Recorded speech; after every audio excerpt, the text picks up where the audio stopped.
What's up, my people? Welcome to the channel. My name is Diamond, and today I want to walk you through the process of refinancing your auto loan. Let's discuss why you should refinance, what's the best place to refinance, and what's involved in the process. Along the way, I'll be sharing some gems that'll help you avoid some costly mistakes that could have you regretting your decision to refinance. So be sure to stick around to the end. If you're an existing subscriber, then thank you for your continued support. And if you're new to the channel, be sure to click the subscribe button and enable your notifications so that you can join the community. Let's jump into it. I've read the comments on my videos and others, and I see a lot of reasons, both good and bad, on why people want to refinance their loan. Let's start with some of the bad reasons. One reason I see people wanting to refinance their loan is because they can no longer afford to make the payment, so they want to refinance, extend the term, thereby making their payments cheaper and more affordable. And this is a no-go. So much so that you'll find a lot of banks have rules in place that will limit how far you can extend your refinance loan from the original term. And the reason for that is simple. Cars are a depreciating asset, and you want to get them paid off as fast as possible. The longer you take to pay them off, the more likely you are that you're going to end up in a situation where you owe more on the car than the car is worth, meaning you have negative equity and you're upside down, which in bank language means an increased likelihood you'll default on the loan. Another bad reason people have for refinancing their car is to get rid of negative equity. And once again, the banks are going to have rules in place that really protects them, but a side benefit of protecting them is it really protects you as well. And what you'll find is it's typical for banks to finance the value of the car. But you can also find places who will finance up to 120%, maybe even 125% of the value of the car, even on a used car. But remember, if you're financing more than the car is worth, then you're starting in the hole and the car is losing value every day. So if you owe $20,000 on the car loan and the bank will only allow you to refinance up to 120% of the value, the car's valued at $10,000, that means that you can only refinance $12,000 of the $20,000 that you owe. So this normally won't work to get rid of negative equity. However, if you find yourself in one of these situations, all is not lost. You do have options. And to learn more, be sure to check out my video on how to get rid of negative equity and how to trade in a car that's not paid off. So let's talk about some of the more positive reasons on why you should refinance. And the first thing that come to mind is that you can get a better rate. So if you could take a 20% rate and cut it to 10 or even better 5, then that's saving you money each and every month. And that's an excellent reason to refinance your loan. And a pro tip, you don't have to always refinance with someone different. Sometimes you can refinance with your existing lender, especially if you've had a major increase in your credit score since you signed the loan. Another good reason to refinance your loan is to get rid of unfavorable terms in your existing contract. Maybe you didn't read the contract, or you felt like you didn't have a choice, so you signed up for a bad deal. And now you realize you have some large balloon payment that's due at the end of this loan, or they're charging you some outrageous processing fee each and every month just to take your payments.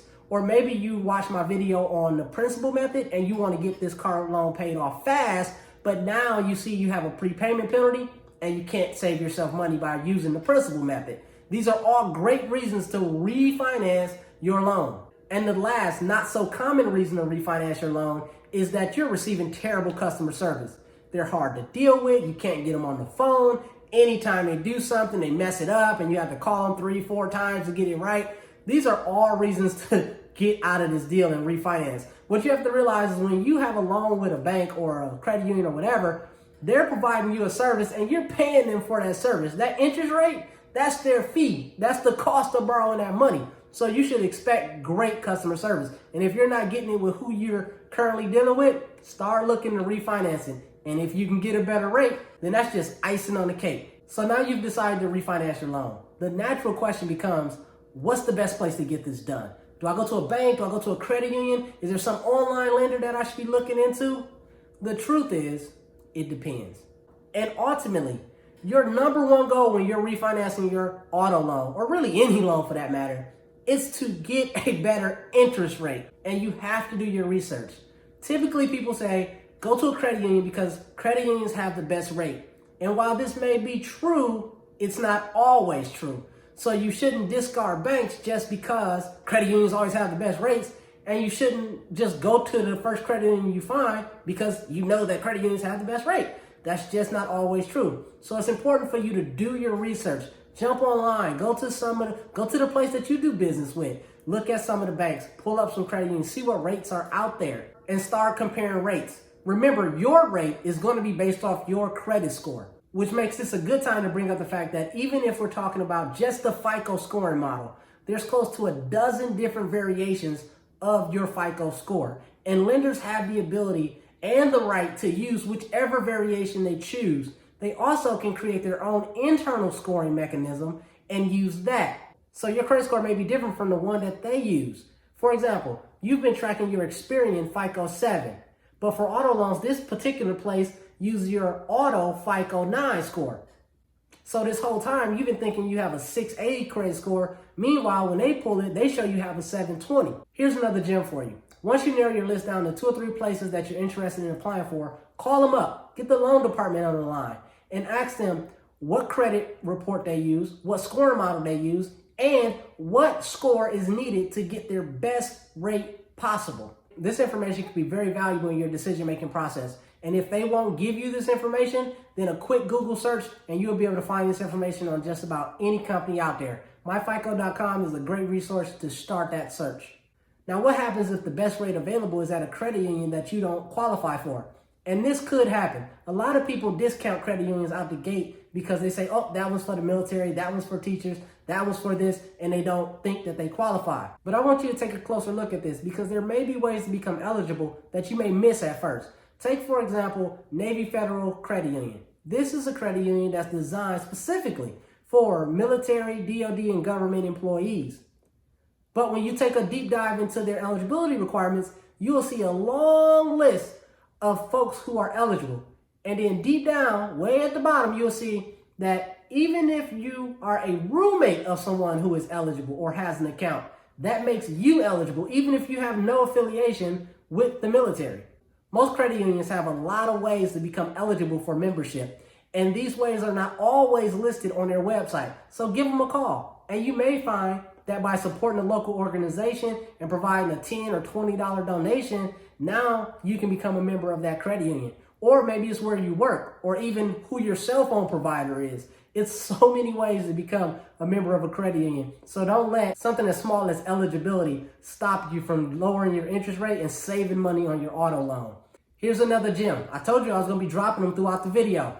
This one is look for promotions, because you may find that certain places have promotions where they're going to give you $200, $300, $400 just for refinancing your loan. And if you're in the market to refinance your loan and you can get a better interest rate, why not take a little bonus on top of that? So be on the lookout for those. So now you have your list of 3 or 4 places that you're ready to apply for. And it just so happens that 3 of them are credit unions. Like I said, do your research. Now, some people freeze right here because they don't want to apply for 3 or 4 different loans because they feel like it's going to negatively impact their credit score. And while going out and applying for credit, do hit your credit, and those inquiries do count. When you're rate shopping, when it comes to a FICO score, they're not going to impact the score in the way that you think. With your FICO score, inquiries made within the last 30 days are not calculated in your current credit score. Meaning, if you go out and apply for one loan today, your score is not going to go down. It won't be negatively impacted. So tomorrow, if you decide to go somewhere else, it'll be based off the same score. Now, does this mean you should take 3 months to decide where you're going to refinance your loan? Absolutely not. And here's why. If you take 3 months to shop your rate and refinance your car, and you apply at one place this month, another place next month, and then another place a month after that, then your credit score will be negatively impacted because FICO is going to look at that as if you're actually going out and shopping for multiple auto loans. However, if you apply for multiple auto loans in a short time span, even though you have multiple hard pulls, it will be counted as one inquiry because they can differentiate between someone who's going out and shopping for multiple cars and someone who's trying to get the best rate on one car loan. Now, because there's so many different variations of the FICO score, this window that you have to apply can be anywhere from 14 days all the way up to 45 days. The rule of thumb is do it within 30 days. And personally, You've already done the research and you know which places have the best rates. It's just a matter of who's going to give you the best rate. So I would do all my research and apply all within the same 24 to 48 hour window. That way you can get all your approvals at one time and you can easily compare the rate, the interest rate, the terms, and the conditions of the loan all next to each other, and you can make the best possible decision. And now we're down to the business of actually processing the loan. You've done all the legwork, you know you're getting the best rate possible, you have favorable terms, and you're ready to close this thing out. At this point, your lender typically takes the wheel, and they'll want you to sign all your paperwork, and they usually are going to want a 10 or 15 day payoff notice from your existing lender. What's happening now is your new lender is cutting a check for the amount you agreed on, and that's being sent over to the old lender to cover your old loan. And the old lender is going to be removed from the title as the lien holder, and the new lender will be listed as the lien holder. Now, you want to make sure that you keep track of this old loan. Don't just go sign up for this new thing and then delete the old one off your auto bill pay and you just wipe it out your memory. No, because you're still responsible for that loan and you have a payment coming due. So you want to track that old loan to make sure that that check was received, that your balance shows zero, is paid in full, and now you're ready to move forward with your new loan. Now, here's another gem for you. You typically want to start your refinancing process about 2 to 3 weeks before your next car payment is due. That way you give it plenty of time so you can process all the paperwork, make sure that that check gets over to the old company, and you can have a clean break. Because if something happens and something gets lost in translation, you still owe that company that money. So let's review. Make sure you're refinancing your auto loan for the right reasons. Check that you're getting the best rate possible by applying to 2 or 3 different lenders. And do this without worrying about the impact it'll have to your credit score. Because at the end of the day, we're trying to save money and get out of debt. Take advantage of any promotions that's available, and don't discount a credit union just because you don't believe that you're eligible for a membership. And lastly, make sure you're tracking your old loan until that balance is paid off, until you see a zero. My goal is to provide you with useful content, and if this was useful for you, let me know by giving it a thumbs up. And if you want more tips on how to deal with auto loans, be sure to check out this playlist right here. And until next time, I'm Diamond. Peace.